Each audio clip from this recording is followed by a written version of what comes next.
Hi, everyone. This is Rob, and welcome to Starfield Pulse Episode 11. This was recorded on Wednesday, August 23rd, after the first night of Gamescom. This, you'll notice, is a midweek episode. There were quite a few interviews throughout the day with different executives at Microsoft and Bethesda, and I thought it was worth recapping the news that they had on Starfield. This episode's a little bit different. It has a lot more viewer interaction. So let me know in the comments below on YouTube what you think, whether you prefer it this way or whether you would just like these chopped up into maybe like little bits of shorts with just the information put out that way instead of like a full-length podcast. Or if you prefer the way the Monday night format works, where it's mostly just me talking for a half an hour and then the last part of it's viewer interaction, because you're going to get a lot of viewer interaction. You're going to get a lot of viewer interaction throughout the entirety of this episode. As always, remember, you can reach me at starfieldpulse@gmail.com with any questions or comments you might have. And if you enjoyed the show, make sure to rate us on all your favorite podcast apps or like and subscribe on YouTube. You also may notice some differences in audio levels between when I'm actually talking and when we hear the interviews. I do apologize for that, and I will make sure to do that better next time. But the interviews will be softer than I am. So for those of you listening on headphones, just be careful you don't turn those too loud. And then I come back to talk and you blow your eardrums out, because we definitely don't want that. And I hate that when it happens to me. So that's why I'm making sure to leave this note that you know that there are going to be some differences throughout the episode. I got quite a few things, got some videos to share. So basically recap some interviews that happened. We had Pete Hines talk to one of the guys from Xbox On, which are basically kind of Xbox's EU PR people in-house. Destin Legary from IGN interviewed Phil as well. The opening quest basically has been completely covered. I have a piece from Rock Paper Shotgun and a piece from IGN talking about the same quest, but we get two entirely different tones out of it.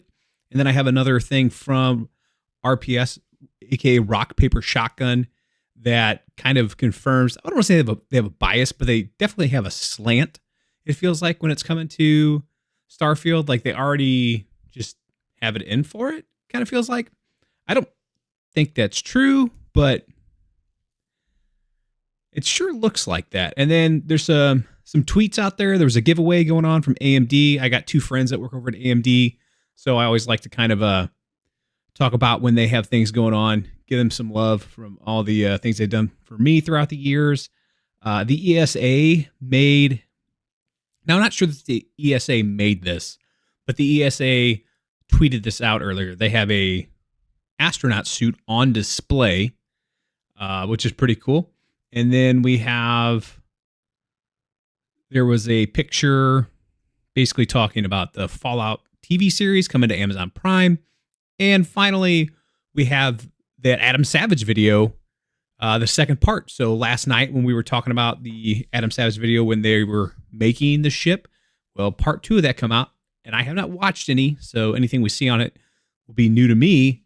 But yeah, so quite a lot of stuff just in the last day. And, you know, that's the beauty of these conventions. And we still have PAX.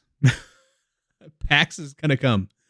But I think by that point, the game will be in early access, so I don't think there's going to be too much going on there. But I did finally preload Starfield on my PC today. It is at version 1.6.35.0. It says play. I'm going to click play, see what it does. It's probably not going to do anything. Yeah, I'm too early. Wah, wah, wah. What a surprise. I'm not surprised. All right, man, up to 10 viewers. Holy cow. Thanks, everybody. I appreciate you stopping by to check out what's going on. I don't have any leaked gameplay. We're not going to be looking at that. I'm not going to play Elite Dangerous and pretend I'm playing Starfield to try to lure you in here. I'm not going to play Star Citizen. I'm not going to play any of these space games. And I'm not going to play Alien Isolation, which this one guy was doing earlier today. And people were just like all over it, following him like left and right, thinking that this person was playing Starfield, and he was clearly playing Alien Isolation. But he was playing, he looked like an astronaut, and it was hilarious. Hey, Focusbox Hero, thanks for stopping in and chatting. I really appreciate that. I'd love to see the new first-time chatters. Yes, it is. All right, so with that said, let's go ahead and I guess get to it. Let's talk about Gamescom Day 1. So I don't have this part pulled up to show you, but I can attest to the fact that when Phil was talking to Destin, one of the things that they talked about is that, a lot of people have review keys to the game right now, and they're playing it. And there is data that they can get from having all these people play the game, which will help them shape the game. Now, it's not going to shape any of like the content, but it can help them find some of those last minute bugs that might be in the build. Because as many, let's say that Bethesda has 400 employees, 400 to 500 employees, and Microsoft maybe has, a couple more hundred on the Xbox team that are testing this. You still have like less than 1,000 people, and they'll have a few, external people that are doing the mock reviews. But even then, those people really aren't. The mock reviewers they're not like bug testing it. They're going to make notes of bugs that they find, but they're not there to QA it. So you're going to have a lot more people playing this game, and that increases the likelihood that they're going to find bugs that they didn't necessarily find on their own. So, or there's probably some telemetry data that they're pulling as well. Those things will help them for the final patches, right? And it will help them go in there and iron out any of those bugs. So that's why he was like, you're not playing the final build. They can help improve it. That's how they're going to improve it. They're not like necessarily giving pointed feedback saying this quest is not fun. It is too late for that. That ship has sailed. Those types of adjustments without, a major delay, which we're not going to get at this point. We're way too close. The marketing's budget's being blown. This game's coming out. But yeah, so that's what he meant by that. So if you saw that comment, and if you didn't, I'm telling you about it. He did mention that they're able to provide feedback and help, and that's how they're really helping at this point. It was an interesting interview. I think if we have time, I will pull that part up, but that's kind of IGN's. I don't really want to sit there and play an IGN YouTube video and talk over it if we don't have to. One of the videos I did record, though, which was from the broadcast live, was Pete Hines talking to one of the gentlemen from Xbox. And if you 1 second, I'll pull that up. Thanks, Todd, so much for joining us. We're here at the Starfield Theatre. What are fans expecting to see? We're actually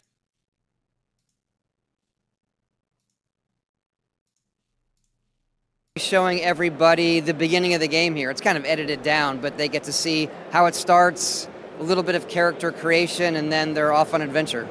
Yeah, brilliant. I've seen some of the reactions of people coming out, and it's like everyone looks super excited. All right, good. Can't wait to see. Also, how's it back home? How are the team holding up with this close to launch? This is it's tight time. I mean, the game's pretty much done. We're doing a couple final tweaks. There's a lot of things that go into a game of this scale. So here we get an opportunity to actually see the inside of the theater, and it looks pretty rad. I really like it. They said it fits about 300 people. And they're showing them the game. It's a controlled environment. I actually did something similar to this for The Witcher 3 at Gamescom, at E3, and I think it was 2014. CD Projekt Red all had us in we were at the LA Convention Center, and we were in a room that they had kind of converted over. They just had some benches in it, and it had a screen. And we watched them basically play some of the first missions for The Witcher 3. And while they're not actually playing it for them, someone's already played it, and they're basically made like a 25-minute supercut. It'd be very interesting at some point if that actually leaks itself out into the wild so we can actually see what the media themselves saw. But this is the room that everybody's getting a chance to take a look at the game. But super excited. That suit, I've got a better picture of it later. That's the one I was mentioning that the ESA tweeted out. We'll be able to get a pretty good look at it here in a few minutes. Excited. We love the game. We put so much into it. We just hope, everybody out there loves it as well. Yeah, I know everyone's super excited. And being here at Gamescom, what goes into the preparation for yourselves and like the team at Xbox? Well, you look at this booth, I mean, I don't know, you're asking the wrong person. I look at this and it's just incredible, the scale of everything. I don't think the camera can capture it. I'm kind of blown away. For us, we put Yes.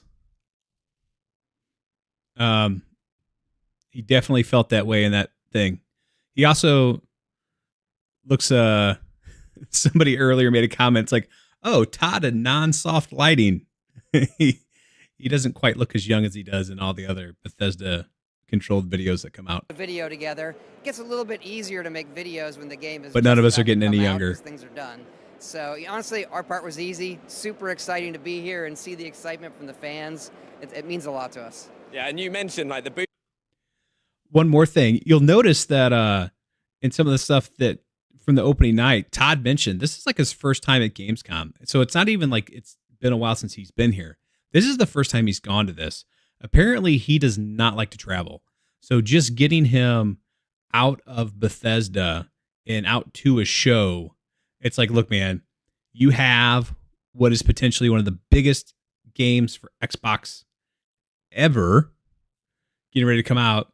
You have to get on this plane and go to Germany and shill this game. Booth here is massive, but Starfield itself is one of the largest game undertakings that we've ever seen. What are fans going to expect when they get their hands on they're the actually letting... Well, I think Booth here is massive, but Starfield itself is one of the largest game undertakings. They were letting people actually put that on. That's awesome. That's amazing. I didn't realize that. I just thought it was kind of there to show off. I didn't realize people actually got to wear it. It is how you spread con flu. I don't think they were allowed to put the helmet on because that's really how you spread con flu. Undertakings that we've ever seen. What are fans going to expect when they get their hands on the game? Well, I think, if they played our previous games where you can kind of make the character you want and go do what you want, it's hard to express how big the game feels when you play it. Like, That's going to basically be our home away from home here pretty soon. there's a planet. I can really land anywhere. And it is a game, even I will admit, that you sit down, you're like, I'll play for a half hour, and then 3 hours go. Like, well, there's a planet. I can really land anywhere. So that's kind of, yeah. I want to point out something he just said because I've seen this question happen. It's like people have asked if it's really kind of controlled the environment in which you land. Like you can only land at those certain spots. And Todd just said you can land anywhere. And I know Pete has said that you can explore the entire planet. So it looks like you can land wherever you want, and then you can branch out and go wherever you want from there. Now, there's going to be key places on these planets that you're going to want to gravitate towards, but you can fully explore each and every one of them. And apparently, you don't have to land at prescribed points. You can land wherever you want on that planet and then go to wherever you want by foot or by jetpack. And it is a game, even I will admit, that you sit down, you're like, I'll play for a half hour, and then 3 hours go by, and you're like, what? It's just, I like to say the more that you give to Starfield, the more you put into it, the more it gives back. Yeah, I'm personally super excited to get my hands on it. Also, I'm going to go and experience the experience for myself. Hopefully security let me, but thanks so much for joining us. Thanks for having me. I just hope everybody loves the game. All right. Here's something I'm going to look out for because we saw this with Diablo as well. Remember how they were like, oh, it's going to come out on the 6th, and then there was early access, and then it just kept creeping forward when we actually got to play, to the point where if you went to GameStop the day before the game was supposed to be on sale, they were actually just giving it to people because they didn't care anymore because the street date had moved so much.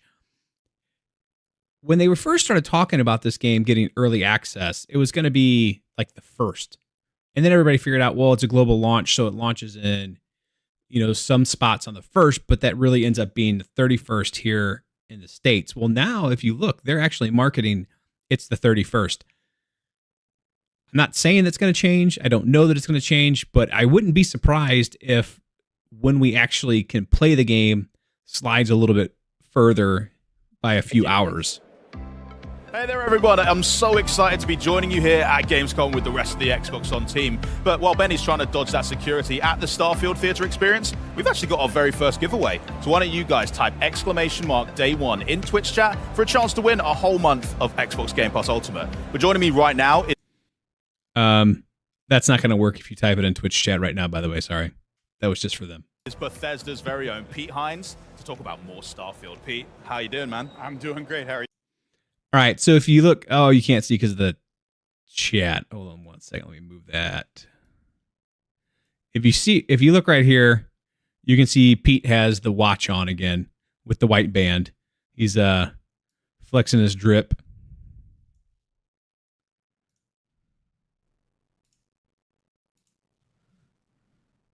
I'm great. It must feel good to be back at Gamescom as well. It is. This is a show I've been to a lot of times and over the years, and it's always a great.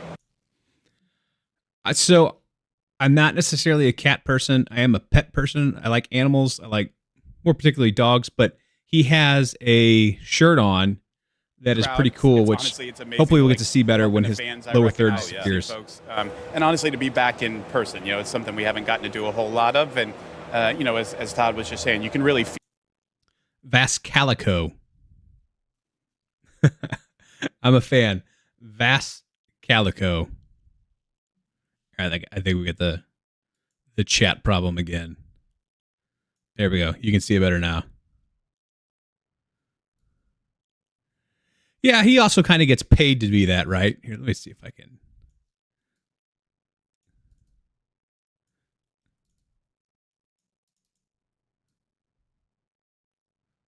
Move some of that over and want your guys' chat to be able to be seen as well. All right, sorry, Pete. People are going to talk, everybody. That's just the way it is. Feel the energy from the fans, how excited they are, how much they're looking forward to it. It honestly, it makes it a lot of fun. Yeah, it's a really special place for that, I think. But so many of the fans that are here today and watching from home are just kind of waited with bated breath for what's to come for Starfield. But these last few days ahead of launch, what do they tend to look like for you and for the rest of the team? It's in some ways it's probably the most difficult part of a campaign because number one, how close it is. Number two, the amount of work that our teams right now, and shout out to all of those folks who are number one, crushing it, doing an amazing job with the trailer at ONL last night and everything that's been a part of this campaign. They are working so hard. And you're also just sitting here where... And if you're wondering about this footage, almost the entirety of this footage we're seeing right now came out of the Starfield Direct. So there's not really a whole lot new to go over actually in the footage they're showing. You've now given the game to a bunch of people to press, to influencers, and you don't really know what they think or how they're feeling, and so it's a little bit helpless, so we try and focus on the things that we can control, and most of all, we're just so excited for next week and to get this into people's hands. I mean, I personally kind of love that confidence of being able to hand it off to press and reviewers and influencers fairly. So you're going to see this sentiment resonate throughout this interview, the interview they have with Phil Spencer. They keep stressing the fact that they allowed reviewers in 2 weeks ahead of time because they're so confident in the product. So even if, it ends up getting subpar review scores, by the time we see those, it's going to be right on top of early access. But they're just projecting a level of confidence that is, they're either one, really confident that this game is going to be good, or two, they've got balls of steel. Early for what most games market, and they don't care about to me that speaks the potential backlash. I love what we've done with this game. It's now time for you guys to really have a go with it. Yeah, and if I'm being honest, there's really not an amount of time that I'm comfortable enough of now you've played enough Starfield to get what this game is, because I'm at 150, 160 hours on my current playthrough, and I haven't even come close to there is so much stuff I have intentionally not done. It's we try and tell everybody how big this game is, and the folks that are playing it, one of the few things they will tell us is, yeah, you weren't kidding how big, I can't believe how big it is. Another thing that you'll notice throughout their messaging too is that they're trying to coach people to the fact that this game is going to be very deep and that you're not necessarily going to get everything when you first step into it. It's going to take a while for these systems to unfurl and for you to start really figuring everything out. So that, to me, it kind of screams it's going to be a little bit slow, and that's not necessarily something to get too overly concerned about.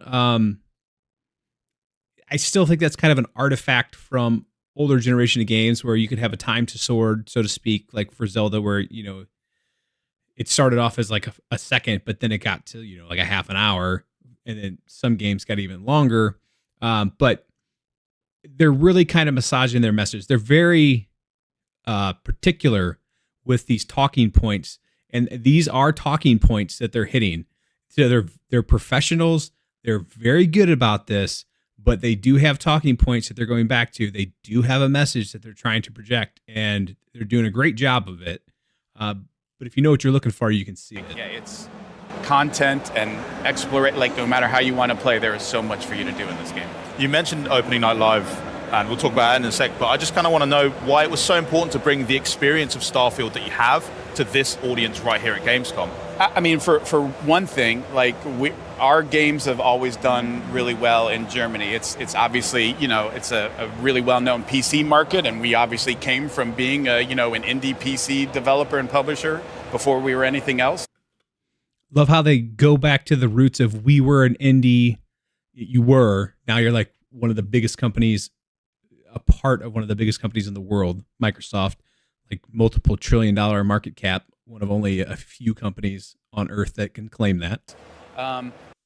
Not so indie anymore. But this audience and role-playing games and what they mean in Germany, it's a very popular genre, and across Elder Scrolls and Fallout, Bethesda Game Studios has got a really big following in this territory, and for all the folks who come to Cologne who aren't in Germany. And we just felt like this close to launch to try and do something special for them, to sort of surprise and delight, and to just be here and to, take pictures or have a conversation or whatever. We want to make sure that they feel as special as they are to us. It's cool for me to see that you've got that glass. That question, regardless of what was asked, totally turned into Pete making it about how Cologne was a welcoming and friendly environment for them, and they felt a level of comfort. I don't want to say premiering, obviously they didn't premiere, but really showing this game in depth to the level that they're going to that they haven't anywhere else. And we're going to get into that a little bit more later, because the first quest is completely playable behind closed doors, and they've let some journalists do it. And we got two wildly different takes on the same quest from two different sides of the Atlantic Ocean. Cabinet full of all the different Starfield paraphernalia. We got the Series X console wrap, we got the Constellation Edition watch, and that helps me feel at least like we're so tangible. It's like, it's right there. I can even like grab it. We're so close to launch. Plus, it's really good like shopping for birthdays. Oh, yeah. I want that. I need that. Yeah. Yeah. You've got the watch on already. Yeah. I'm jealous. Trust me. I love the watch. We're really excited both for like how good the game is, but the way in which Xbox has supported us with, console wraps and like the controller and the headset is the best piece of hardware.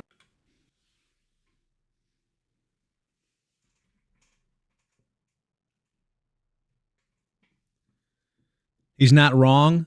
The controller is absolutely fantastic.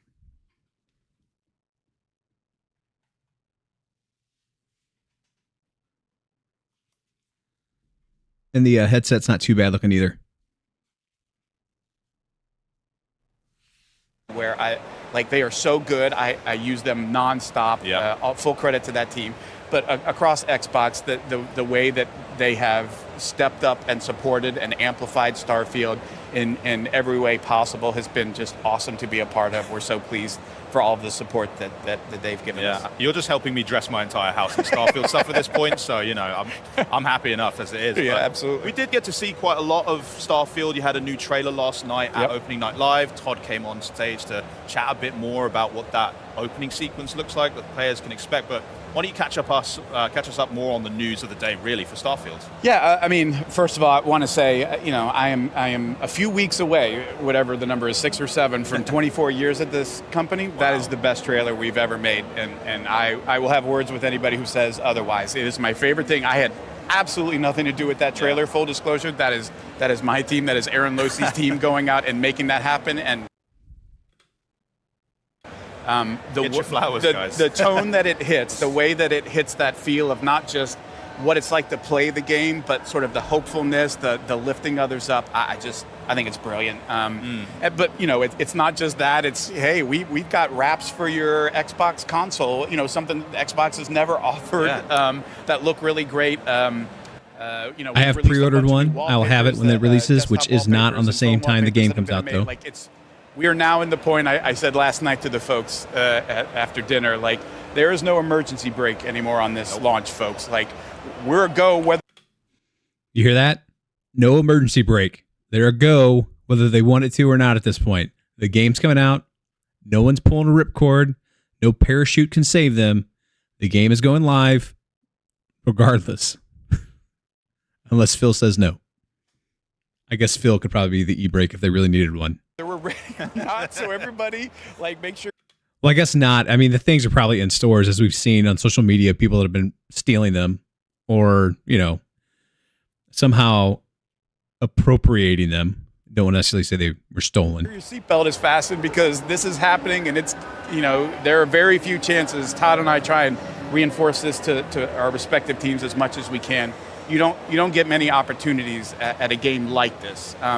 Games of any kind, is a finite number for anybody in development or publishing. But for something like this, for as special as it is, for as long as I've been here and to see what these different launches are, you can tell when something special is happening. And I think Starfield is that. And I really have tried to emphasize to our teams, amidst all of the hard work, please find time to enjoy this, because you never know when you get another chance to be a part of something as special as this. Talking about the stewardship that you and Todd have over this team to bring something like Starfield to players out there, and it often gets described. One thing that does come across in that last answer from him is that he definitely feels very genuine in his care and the sincerity that he has with, how special of launching a game of this caliber actually is. And how, fortunate they are to be involved in that process, because it is a finite thing. I mean, not everybody gets to do this. They take so long anymore. There's only so many you can do in the span of your career, because 6 to 8 years. You do that 5 times. That's 30, 40 years. That's a career.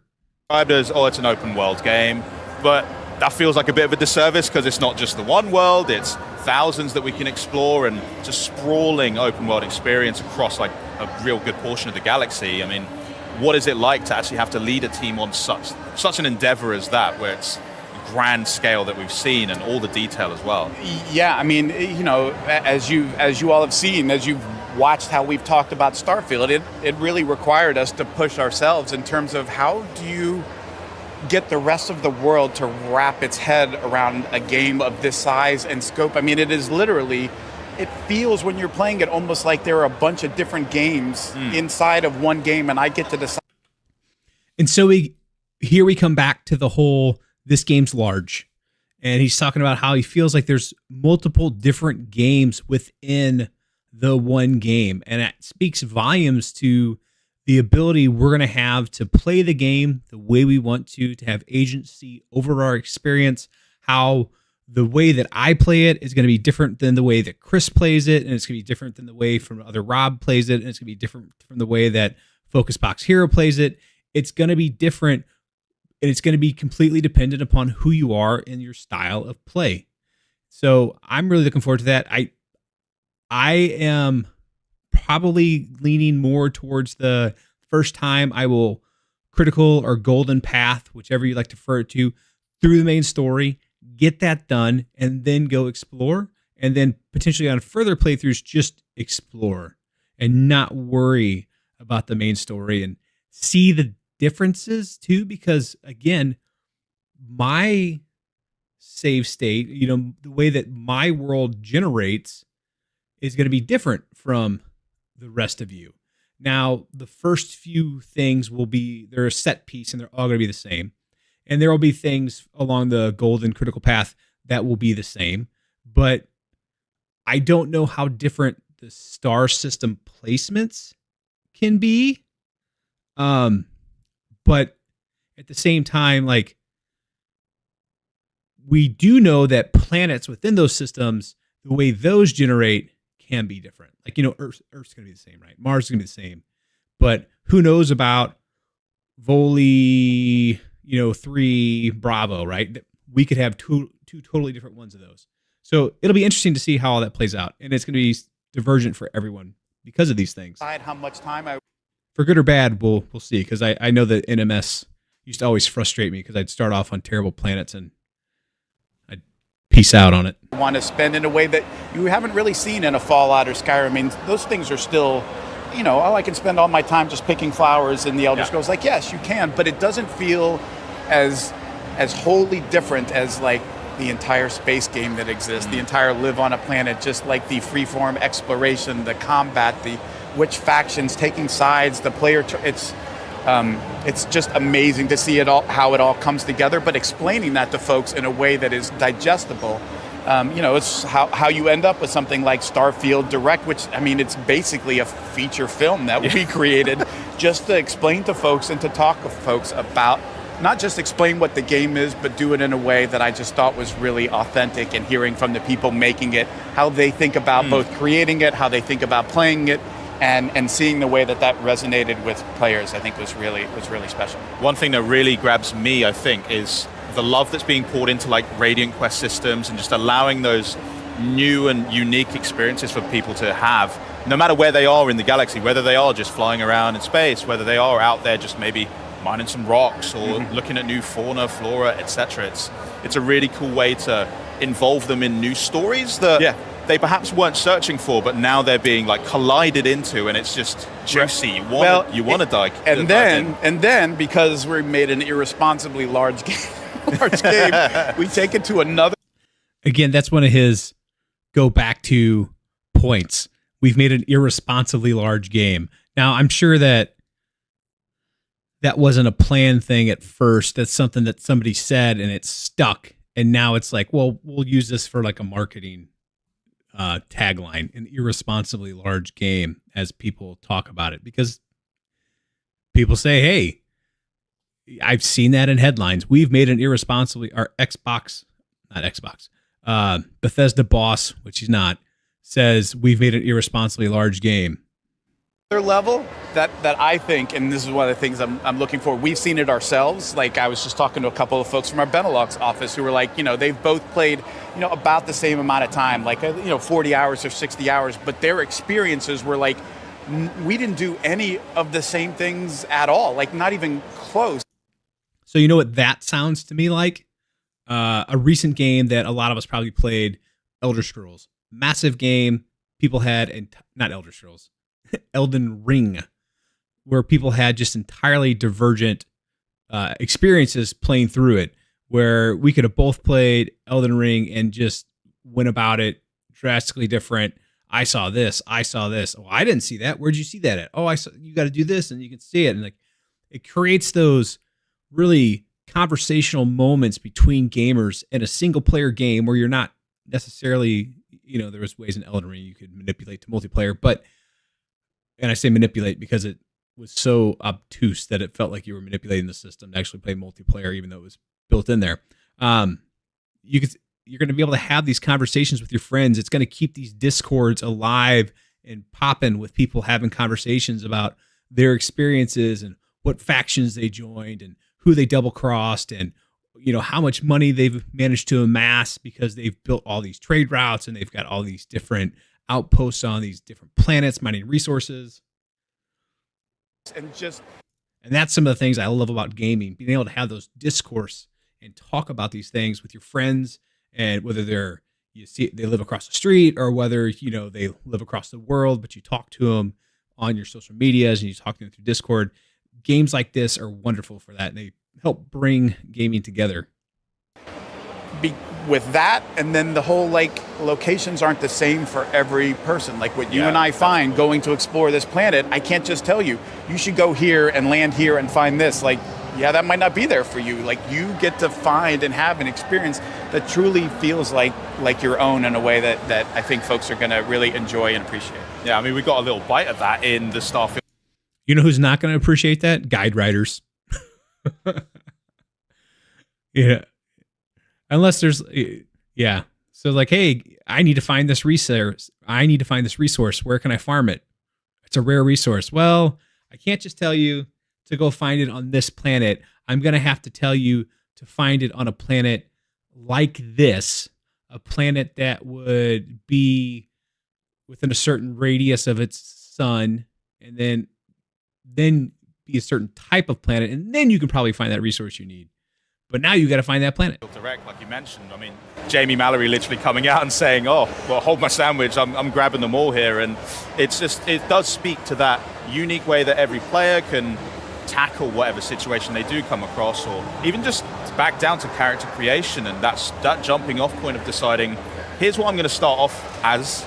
I have no idea where that journey is going to take me and how it might change me as a player, me as a character in this game, and it's all really fascinating. But what are the sorts of way that you tend to play it? I mean, I know you've poured in some time now, but well, look, when we're in this phase and like leading up, I don't play like I would. Like I don't play like I'm about to when I get back home. Where like, okay, now I'm going to start like this is Pete's you got a job to do right now. Up to this point, it's been Bethesda's character, and sort of the way I've approached it is sort of testing. I mean, I've been doing this for a long time. I've been interacting with our players playing Bethesda Game Studio stuff for a long time, so we know how they think. And I talked to Jamie after testing. So this screen gives you a really great example of the way the naming convention happens in the game. So if you weren't aware, this is a moon, and we could tell that without it even telling us that it was a moon, because it is Parima, which is the star, 4, which is the planet, and C, because it's a moon. So Parima 4C, which is it's a third moon on the 4th planet of the Parima star. And it looks like this has water, iron, argon, chlorine, and then a couple other chemical components on it that have different rarities. So you'll see that HNCN, the SiH2Cl, that's actually, these are all real things too, by the way. I've looked some of these up to actually find out what they were. That RCOC, I think is some kind of carbon chain, almost like a carbohydrate. And then the Ne, I think, is neon, right? Let me refer to my periodic chart of elements. But I am pretty sure that Ne is neon. Yes, it is neon. So neon looks like it's going to be one of the rarer resources that we can find. And this one has an industrial outpost and a civilian outpost, and I'm sure those were procedurally generated and stuck on there. And so when I get my game and I play it, the water's radioactive. I just noticed that. That's don't go swimming. It's interesting, by the way, that the water is radioactive, because water acts as a very good insulator against radiation. So it's weird if all the water is irradiated. We're doing awesome, and thanks for stopping by. I appreciate it. I did see your reply. That's very kind of you. Thanks a lot. We're just going through the Pete Hines interview that happened earlier today on Gamescom. And I had always been meaning to make a video about the star maps and what we can tell about them, about the planets. And it just popped up. So I went ahead and just went through it real quick. But you can tell that they haven't done a full scan of this planet. See, they're 44% done with the survey. One thing I don't know about yet is the 0 of 2 traits. Obviously, the 0 of 8 resources means they haven't gone and collected those different resources yet. And there's fauna 0 of 4, flora 0 of 3, for them to scan as well to count for their survey. What I don't know is what those traits are. I haven't figured that out yet. I'm sure somebody out there probably has, but it's not me. I mean, I've been doing this for a long time. I've been interacting with our players playing Bethesda Game Studio stuff for a long time, so we know. And one of the things that just got blocked by the chat is that he zoomed over those different areas on the planet, and it was saying what they were. Like one of them was a coniferous forest. How they think, and I talked to. And so this designation is Porima, level 30. You can see that there are 6 planets. They vary from 1 to 4 moons. These that are within the sun, I'm sure, are what they probably consider their Goldilocks planets, and the ones outside of the sun are probably ones that would be less hospitable towards life. And it appears that they have a quest on one of them, and this one has 3 moons, and you can see that they have these little dots. But anyway, Jamie after E3, and she's like, I don't get this. Like, why is this such a thing? And I said, Jamie, what you did is you tapped into the silly. And again, we have the different things. This one has double the gravity. It's cold. It has a thin atmosphere, magnetosphere, water safe. So I'm really curious. That one has lithium. It's a 2 trait and it has a 1 unknown trait. It's a 2-star element. I'm really curious what those traits are. Yeah. And it says, by the way, the water, like how much effort are we going to have to put into actually going to different planets and collecting water? That like you sort of tend to forget. Like you talk about Starfield and. Hey, I'm going to assume it's Sycaro, unless it. But yeah, I was just saying, what GPU do you have? Because I don't think that it has to be anything too terribly taxing. Especially if you just want to run at 1080. You have a 1080. Let's see.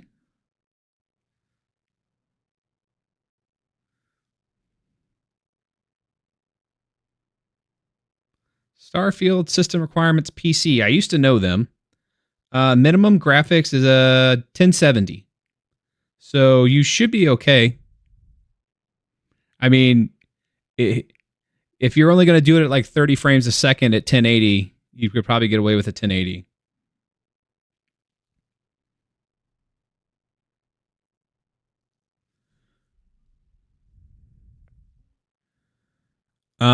Recommended is a 2080.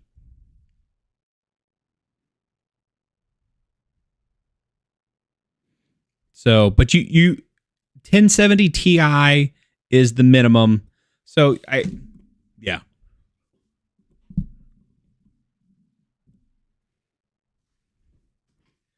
Yeah, I would think either of those 2 cards you mentioned there, the 4060 or the 3060 Ti, would definitely be able to get it done. But yeah, the 1080, my suggestion, just wait until you play it on the 1080 and see how it feels. And then if it's too bad, then go get a card, but I wouldn't buy one ahead of time. And also, if you are in the market to get a new card, I'd say wait a couple days, because just wait a couple days. We're in the middle of Gamescom. We know that they have people there presenting. There's going to be news coming out every day. So just wait and see what we hear at the convention before you rush out and buy yourself a new GPU. Wink, wink. I don't know if you could see that. But Yeah, but it's still fun. Like, it's supposed to be about fun, and you put your finger sort of right on the pulse of the kind of nonsense that our players love to get up to, because we make a game that is about freedom, right? Like, yeah. Okay, and so for those of you that hopped in here late and missed the start of this question because we went off on some tangents there, he talked about Jamie Malroy and how Jamie started talking about the sandwich thief, right? How she wants to be a sandwich thief. And then Pete is like, and she didn't realize how much that would resonate with the player base. And Pete is like, you don't understand the level of, and these are my words, not his, the level of crazy our players get up to, right? It's like they just do the weirdest stuff, the craziest stuff because they can. And what you just talked about is the stuff that they would do. So they loved it, right? Like just go steal all the sandwiches and throw them in your house on a planet somewhere because you can. That's exactly what someone that's going to play this game would do. We embrace chaos. We give players more freedom than I think in a game like this than people really dare to in their games. Like that's part of what makes Starfield special. And look, give them the freedom to do what they want to do and embrace the chaos. That creates situations that we have to do a lot of work to make sure like this doesn't break, this doesn't create problems. But the payoff for that and like what players are allowed to do, like, wait, I can do this? Like I can spend all my time doing something as ridiculous as this? Yes, like if that's what you want the game to be about, that's what you should do. But we want you to go and push and try all of the different ways because it's really not about like our story or how we want you to play, it's about how you want to play. So when I play, I spend time like, I'm gonna spend a week and not land on a planet. Like what's it like to just be in outer space, spend all my time in outer space, landing on star stations, derelict ships, doing all this stuff. And then I'll be like. So he mentioned star stations, and I guess I knew that there were a couple in the game. I'm curious if, we can start stations on planets. I wonder if we can start our own star stations and use those as kind of like relays for trade routes.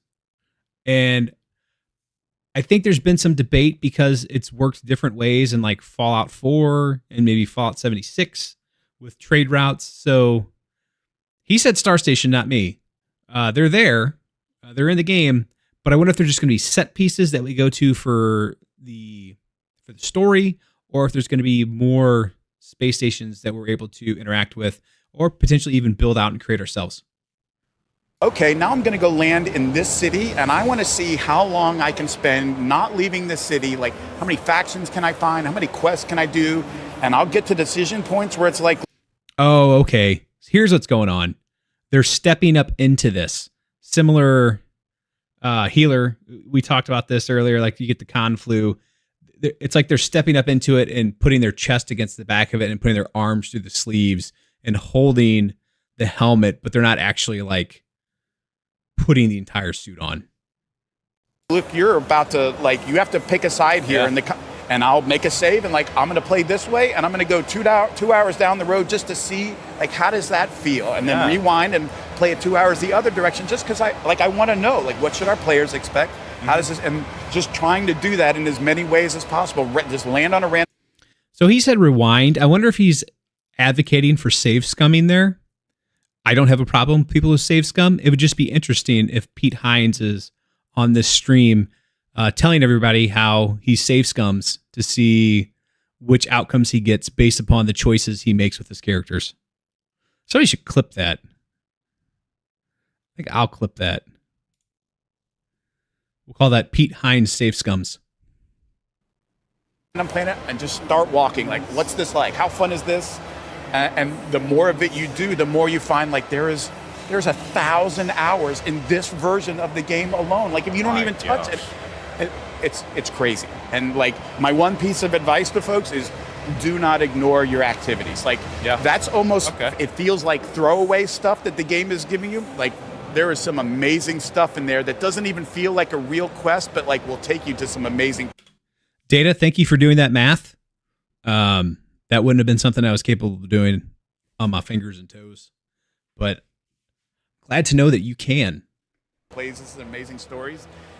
We encourage you to play this like. Did you do that at a website? Game, which is like, do what you want, go where you want, test the game. You know, be the kind of player, the kind of person you want to be in this world, and see what happens. I get chills thinking about what I'm going to get up to. It's going to be a lot. We cannot wait to see all the stories and how people choose to express themselves in this game. It's going to be amazing. I got one more question I just have to ask you. Okay. I know you're a fan, but are Arsenal going to win the league? Yes. You heard it here. Thanks again, Pete. Remember, though, you guys can play that was a Starfield football day question. And day on Xbox Game Pass. Talking about the Premier League. Starting September 6th. But if you can't wait that long like me, Early access is going to kick off on August the 31st with the Digital Premium Edition, Digital Premium Upgrade, or the Constellation Edition. But coming up, we've got Blizzard here to talk Diablo 4. We're celebrating 10 years of ID at Xbox title.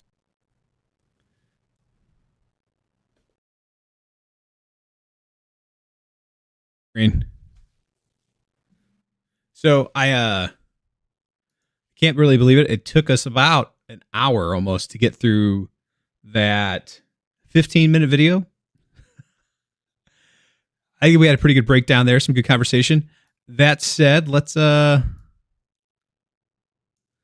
me get to the next item up in the run of show.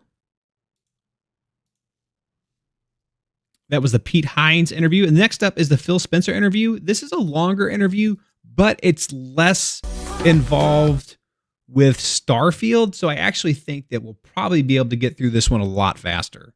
Anything bullet points on the video we just watched? Well, the biggest one is they did talk about the fact that it is too late to stop. Like they cannot pull the e-brake on this. The game is going to launch. They've gone past the point of no return. Really not a whole lot. We did get an opportunity to see at the very beginning of the video them interview Todd Howard. We got to see the theater that they were actually showing off the game in. We got to see that spacesuit that they were using as a prop that was back there. I don't really think that we learned anything new. We just got to get confirmation on a lot of stuff and just hear Pete talk with his enthusiasm for the game that they're getting ready to release. Yeah, I mean, what's gold anymore? I don't think they really announced that it went gold. It used to be that gold was everything past the final checks and they were clear to put that on a disc. But anymore, I mean, they day one patch everything. A lot of the stuff's digital. So gold doesn't have the same meaning that it really used to have. My distinct pleasure to welcome CEO of Microsoft Gaming, Mr. Phil Spencer, to the stage. How are you, my dear? I'm well. How are you? It's good to be here. So good. How's your first day of Gamescom? I mean, it's been exciting. I've had a walk around. I've looked at some things, but I've mostly just been sitting here talking Diablo and Age, and now to you. So it's like I saw the Age. Yeah, demo. it's kind of like a 10 out of 10. Who was out here for Diablo? Diablo, it was Rod and Chris. We're out here. Roderick was here. Roderick and Zood. Yeah, good. Yeah, good vibes. I want to start by saying that the last time we were together, we were sat in the Bethesda London office planning to steal loads of stuff because we're loads of cool Are we stuff saying planning us. Because we don't want people to know that we yes, did? Exactly. Well, you've said it now, so I was protecting this. I still have my stuff. Well, every time I talk to you, I always ask what you're playing. So I want to know what you're playing and why is it still Vampire Survivor? So if you ever invite Phil over to your home, watch out for your silverware because apparently he's got sticky fingers.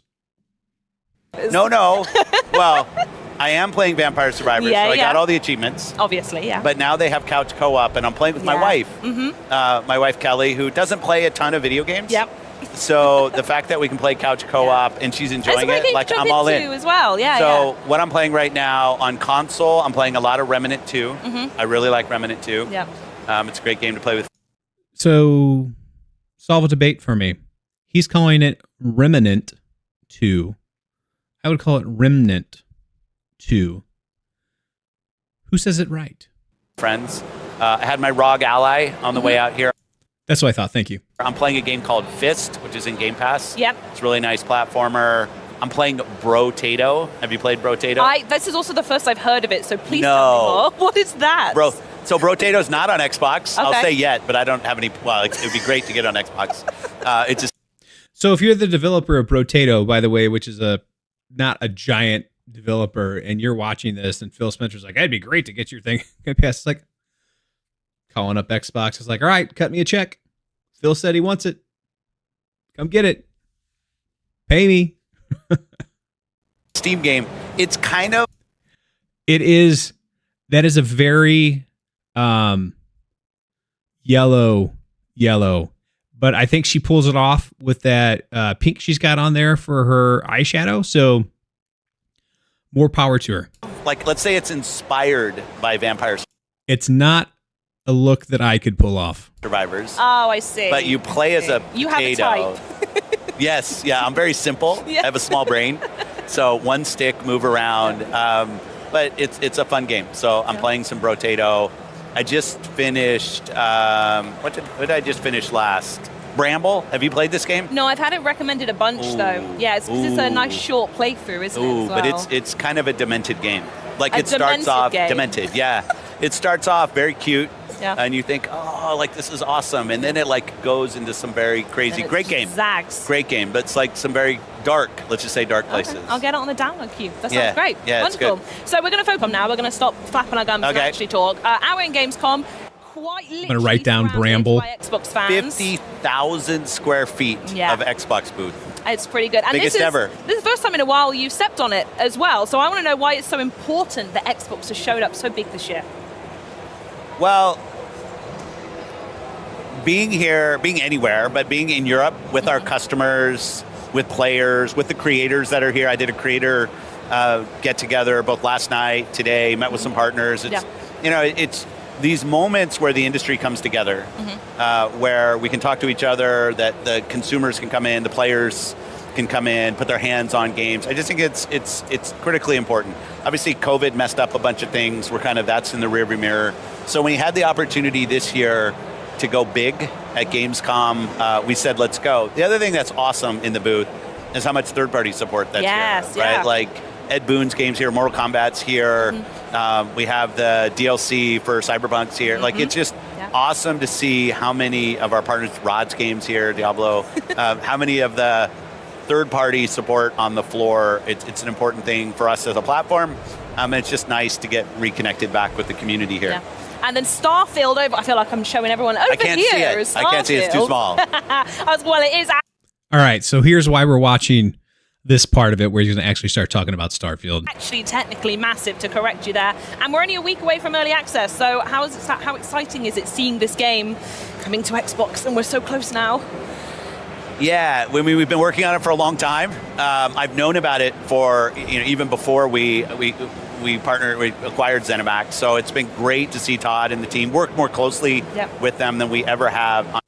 I like that answer, by the way. Before we who am I fooling? Before we bought them on any game, there aren't that many moments where we get to launch a new IP that has the amount of buzz and anticipation that Starfield does. A lot of games you'll launch that are new IP and then maybe they build into their strength, but there is just a crazy amount of anticipation.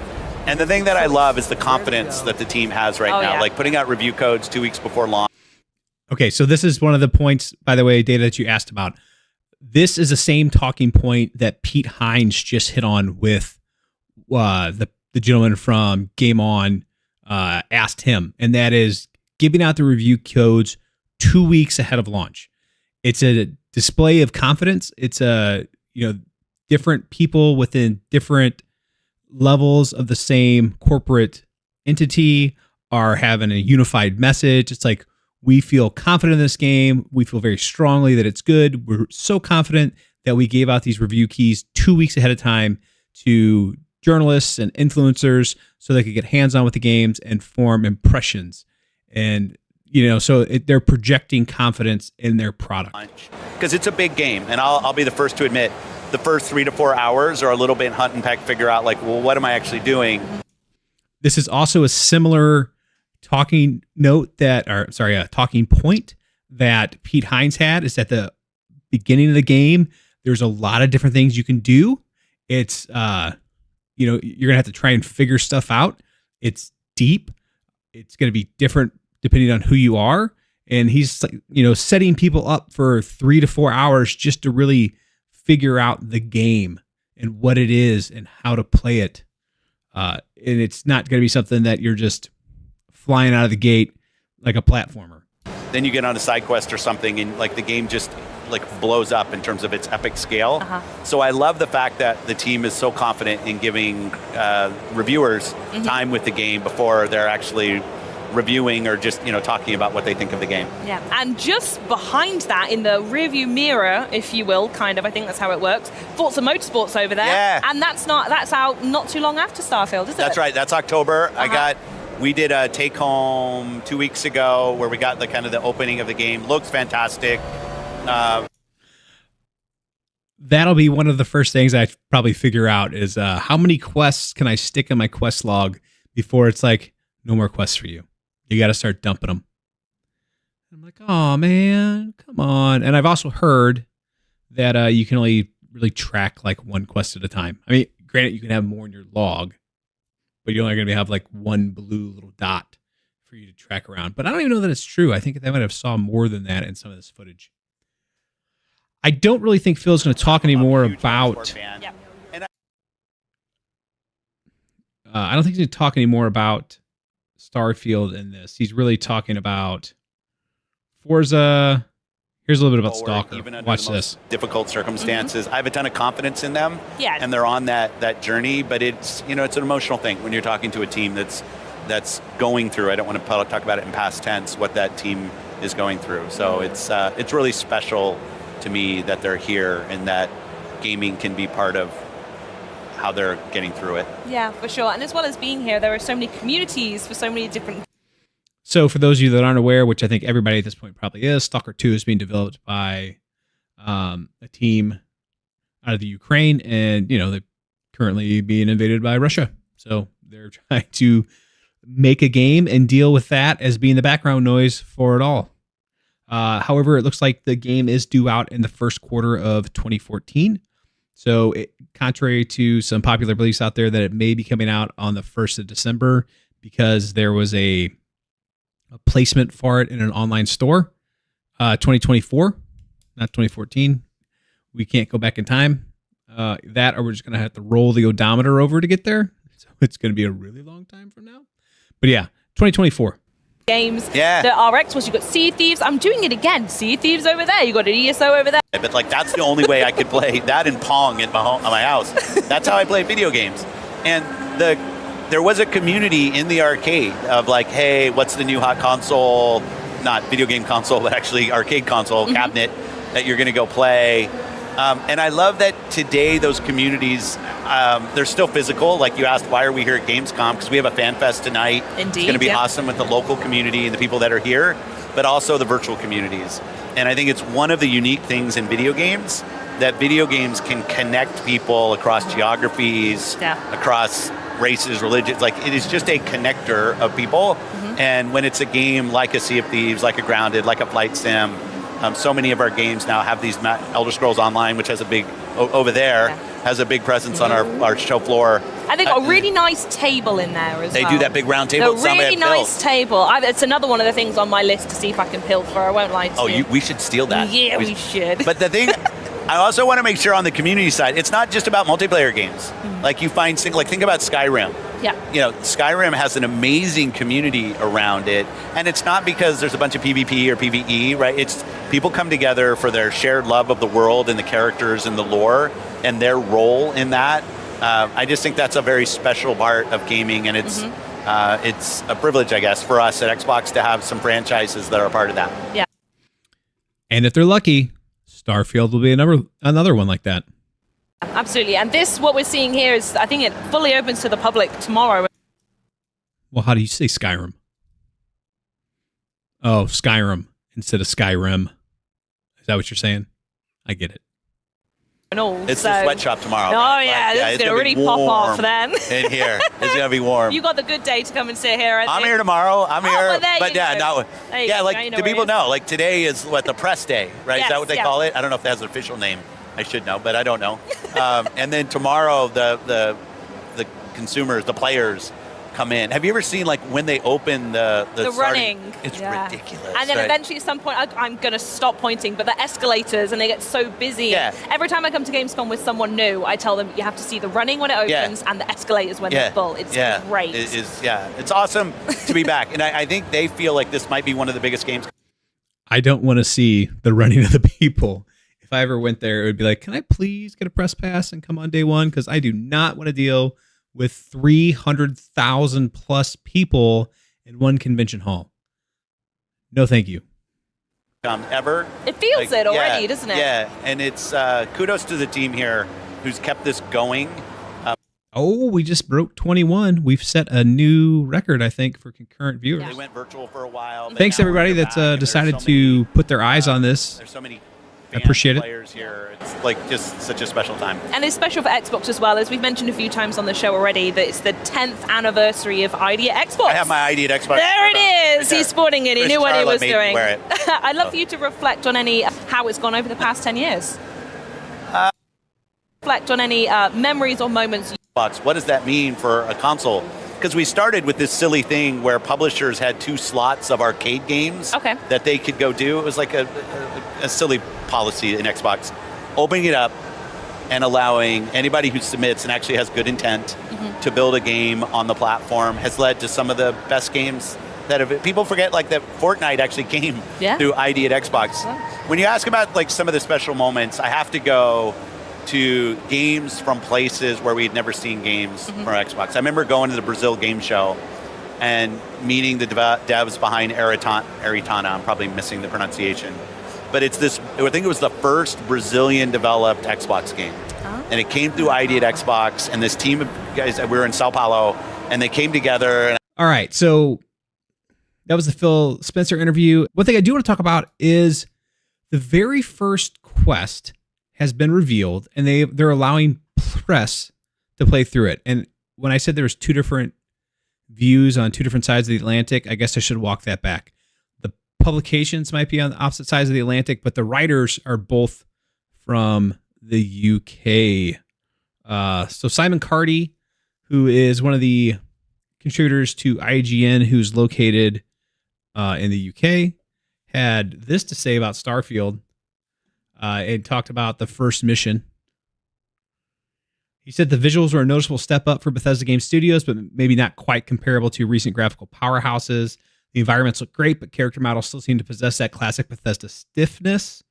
What follows in the moments you've been waiting for Starfield's first big step out moment. Once created, you're told a Constellation contact's about to arrive to buy the artifacts you discovered. So they're talking about so this is obviously spoiler warnings. They totally gave away that first quest. So anything that people have seen in the big long leaks that are out there, totally irrelevant anymore because they've gone ahead and just let the press see it and write about it. You barely have time to soak up the view, however, before the serene sky is rudely interrupted by the approach of the new Constellation arrival. A large spaceship blasts into frame before setting down and lowering its doors. And this is where you get to meet Barrett. We're then given a very brief tour of the bustling and seemingly sprawling city of New Atlantis, a montage phase between glimpses of coffee shops, gardens, and sci-fi skyscrapers, before we're led into the much more modest and classy wood-decorated surroundings of the Constellation headquarters. You're welcomed by the Explorer group as the demo ends. The adventure has truly begun. So you can really just tell from the tone that Simon, sees that it's not perfect. There's a potential for, some Bethesda jank, right? Just what we're used to, but it's definitely a step up from what they've done in the past. However, then we have an article from Rock Paper Shotgun that is on the same quest, and their headline is Starfield's opening as a lot of shades of literal gray. Space games are basically ready built for the grand reveal. All you need to do is open a shutter and you can reveal unto the player all the wonders of the universe you have built. Be that a giant misty blue planet with a neon green dust ring, or a purple nebula sweeping across the sky like a bruise and crackling with lightning. Starfield's opening, shown off at Gamescom this week and leaking all over the internet like a calendar used for SMG target practice, does not forego this moment, but it does say, okay, but what about the grand reveal was entirely in shades of gray, though? Tells you about how you're taught to use a mining laser, you find the artifact, it will jump down to the end. It's like, are we not fascinated by space in part because it represents a great unknown of what can hold countless wonders? Did Star Trek not manage more with the might of a 1960s special effects? I know a lot of you are reading this and furious at me for having this opinion, so furious that you're not even really reading what I'm saying, but if you've been talking about how we can raise the bar recently, you have to believe we can imagine more, that our dreams can be beautiful, that you deserve space and Technicolor.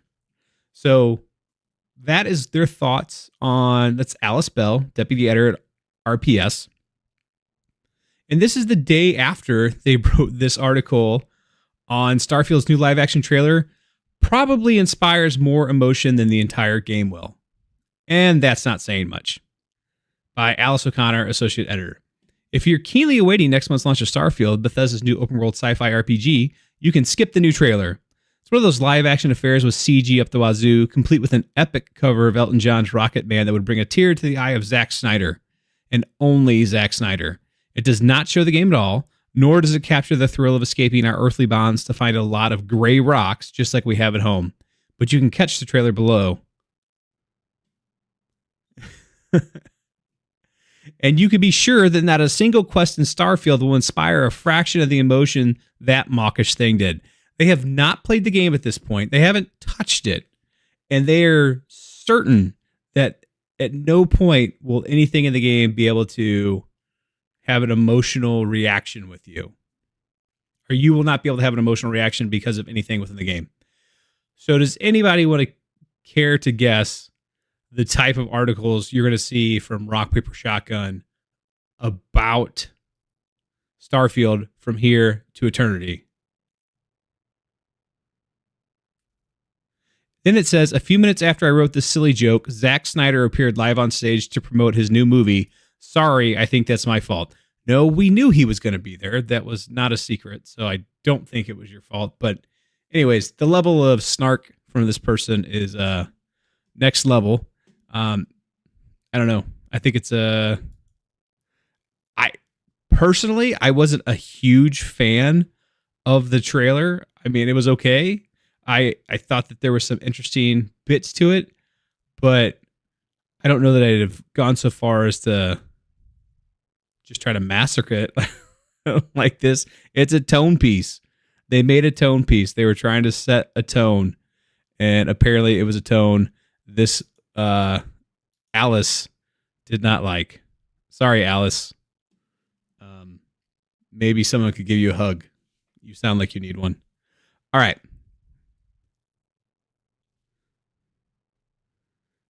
Other Rob, I volunteer you to go hug Alice. I think it'll involve you having to take a trip to England to do that. So anyways, I did not pull random BS articles to make fun of. This time I found real articles to make fun of because they were just, man, RPS. It'll be interesting to see what we have from them from here on out, to see if they ever have anything good to say about it. Be very interesting. But anyways, not to dwell on that, let's go ahead and take a look at something cool. And we have Starfield Game put out a tweet today, or a zeet, or an X, or a post. It's a post. That's it, right? Starfield put out a post today. We're giving away a limited edition Starfield AMD gaming GPU and CPU. Follow and repost for a chance to win. A winner will be messaged on August 30th with the rules. So if you are on the tweeters, in fact, I will copy this and post this into chat. So if you have a Twitter account, I would encourage you to go to that post and click on it. And Godspeed, maybe you win yourself an AMD GPU, CPU.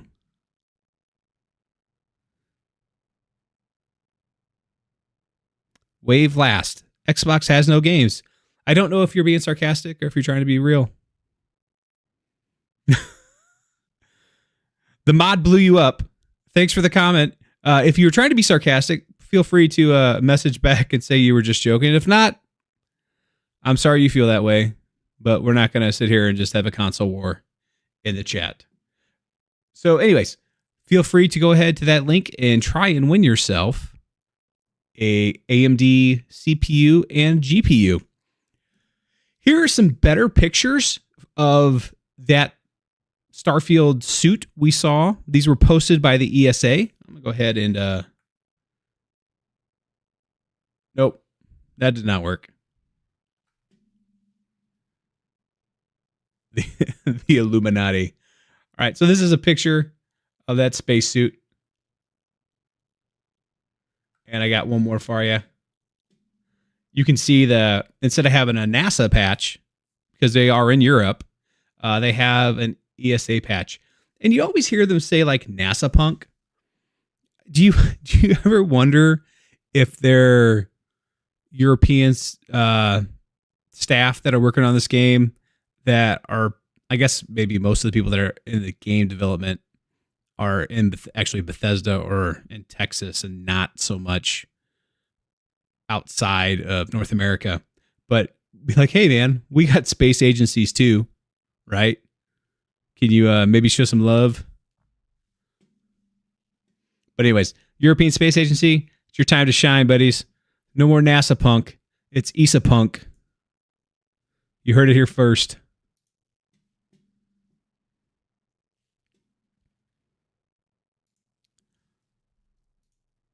And so this was something that was teased a while back, but we finally got a piece of art for it.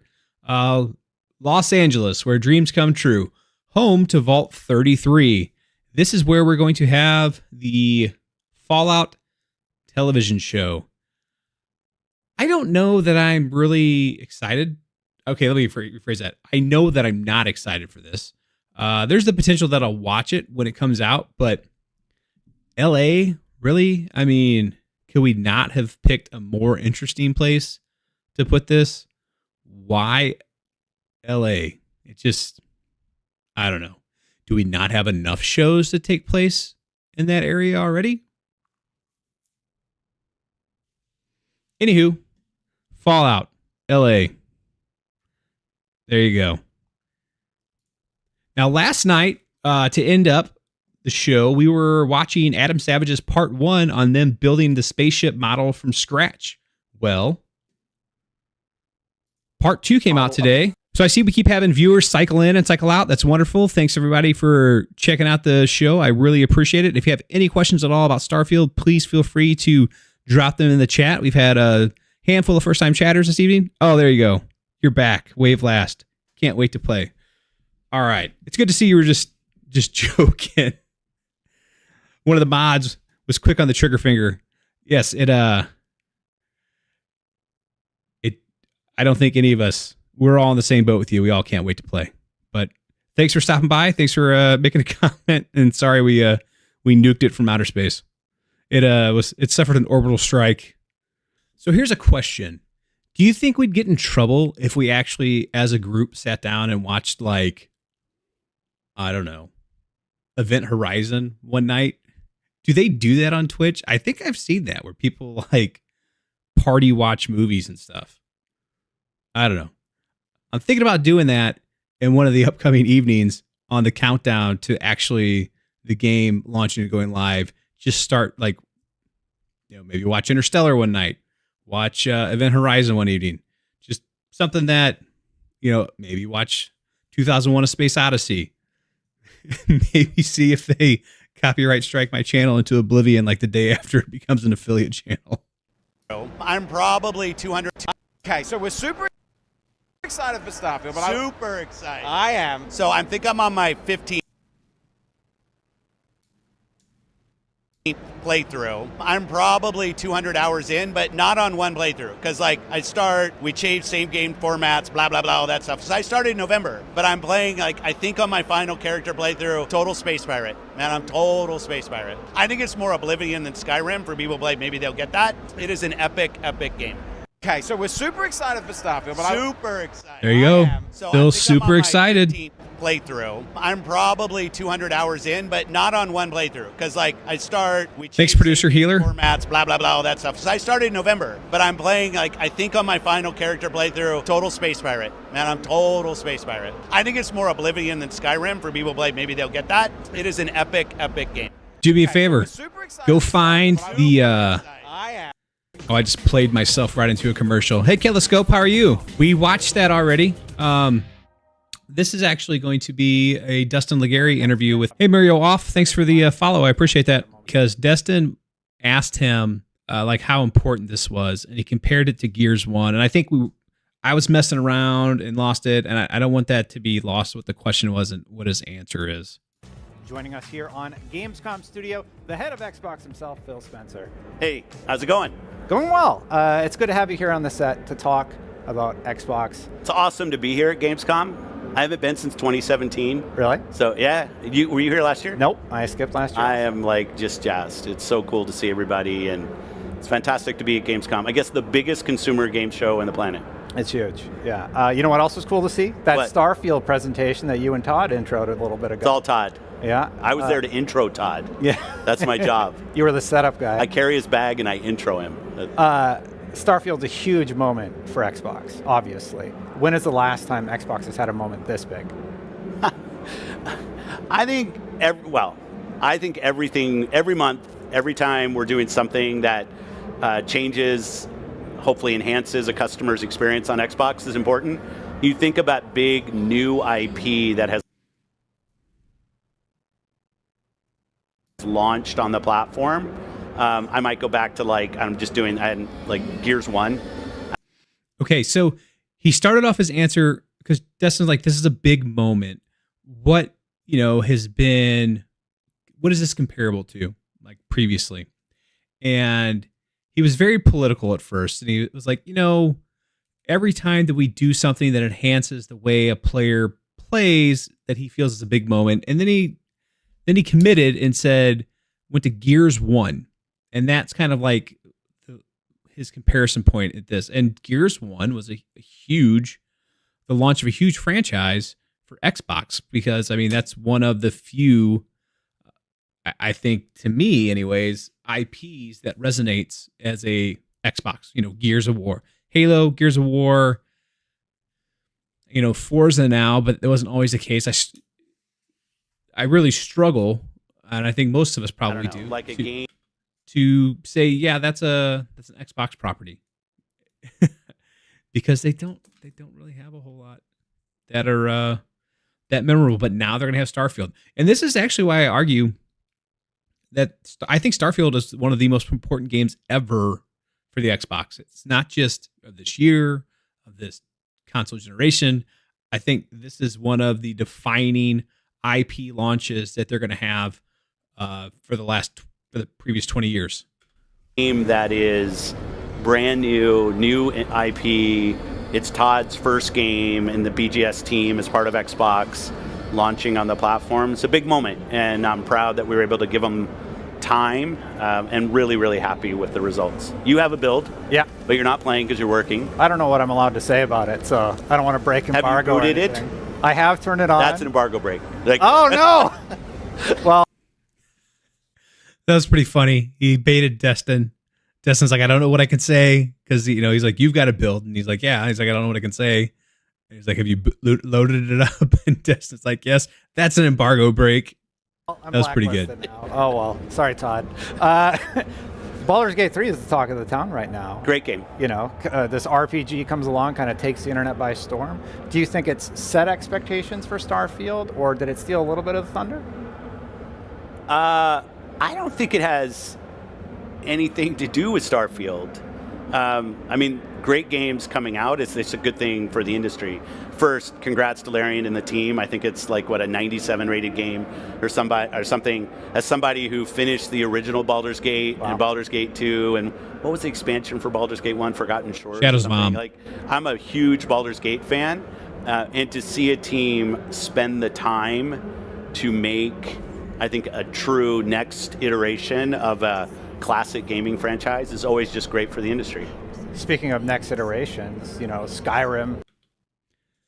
So there have been people that have pointed this out, and I don't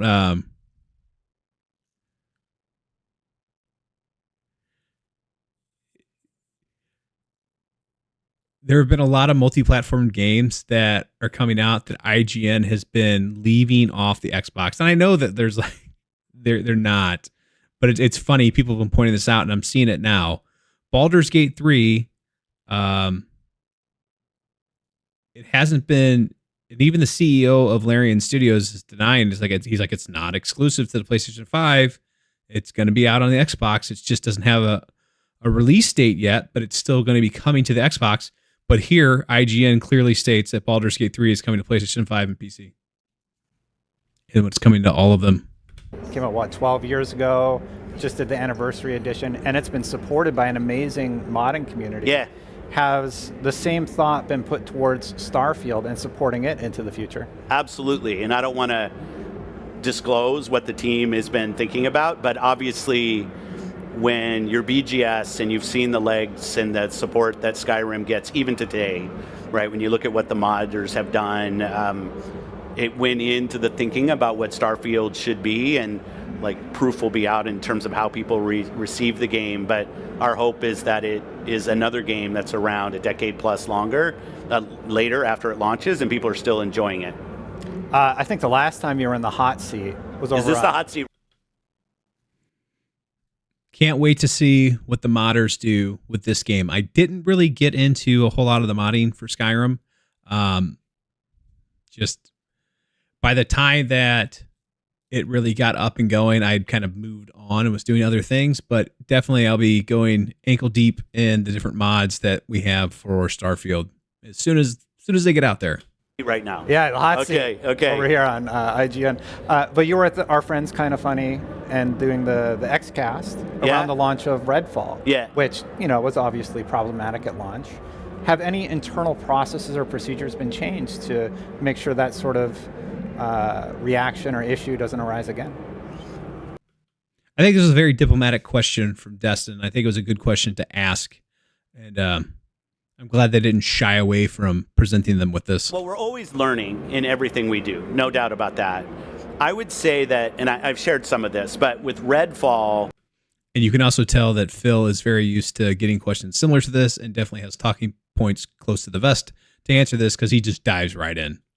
It was more of us not using our internal processes that were in place already, just because of when integration happened. I'm not using COVID as an excuse, but we did close the ZeniMax acquisition, and then everybody got sent home, and it was just not as easy as maybe some of the earlier companies, studios that we'd acquired in terms of integrating in our process. But that's all on us, so I'm not trying to deflect any of the criticism.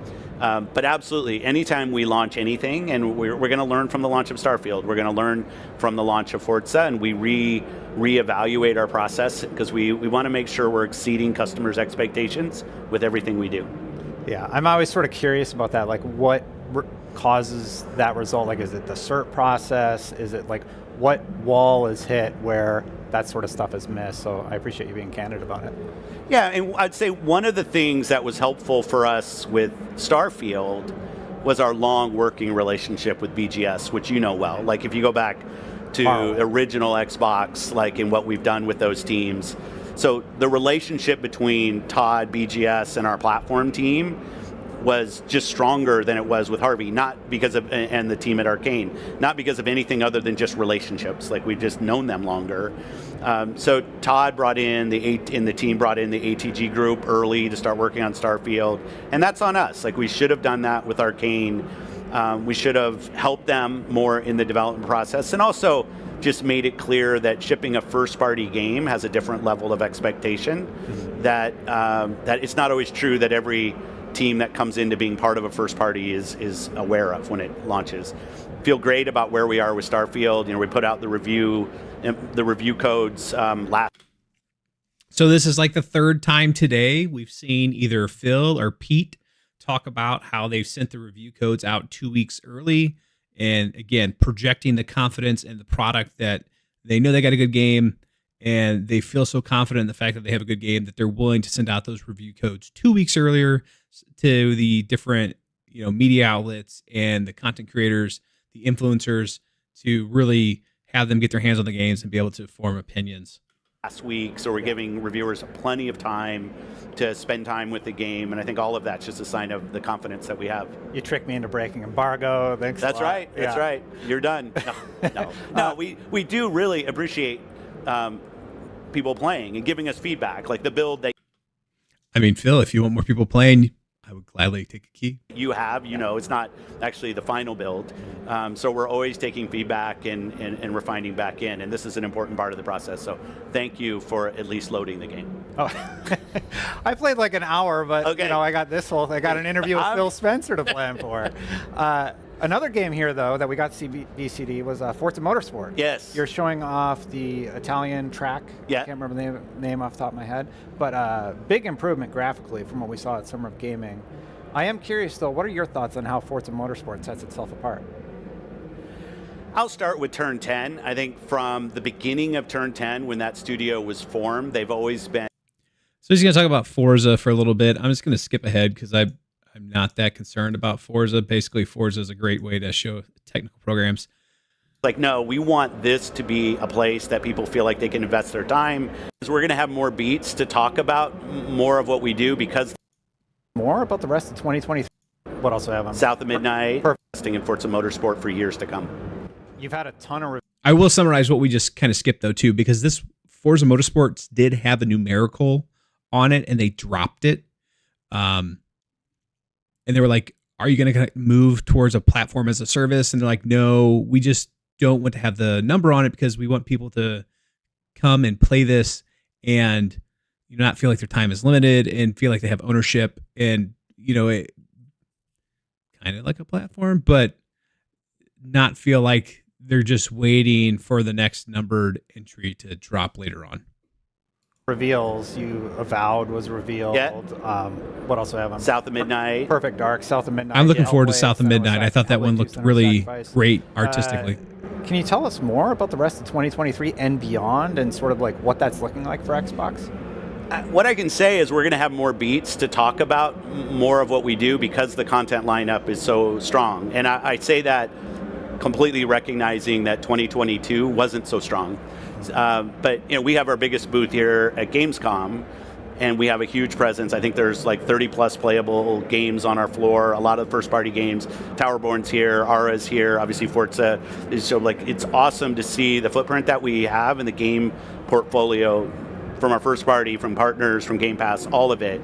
So I think what you're going to see from us, where maybe the last couple of years we've been more on an annual in terms of when we talk about our games around, I still call it E3, around the E3 timeframe. This year we did Developer Direct in January, we did our showcase. We're here in the biggest we've ever been at Gamescom, and you're going to see more regular times to talk about our games because the portfolio is deep enough that we can support that. Matt Booty promised us 4. Yeah. Are you on track? For this year? Well, let's see specifically what he said. Yeah. 4 first party per year. We more than that this year. If we start with Hi-Fi, Minecraft Legends, Redfall. Maybe people don't want to give us credit for Redfall. I get it, but I understand. Starfield, Forza. We just dropped Age 4 console last night. Yeah. Awesome. I'm going to play that. And then going into next year, absolutely. We have talked about it as an aspiration. And so one of those he just mentioned was Age of Empires 4 for the console. They shadow dropped that yesterday. They just had a trailer, and then it's on Game Pass, which it's been out for the PC for the longest time, but they just shadow dropped it onto the console. Now we talk about it as our plan. Okay, got it. Big news, everybody. I don't know if you heard. Final Fantasy XIV is finally coming to Xbox.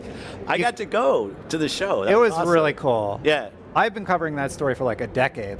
Since I started at IGN. You've been a proponent for it. Yeah, that community is so welcoming. It's an amazing community. Being there at the Final Fantasy Fan Fest thing was awesome. The first time I'd ever been.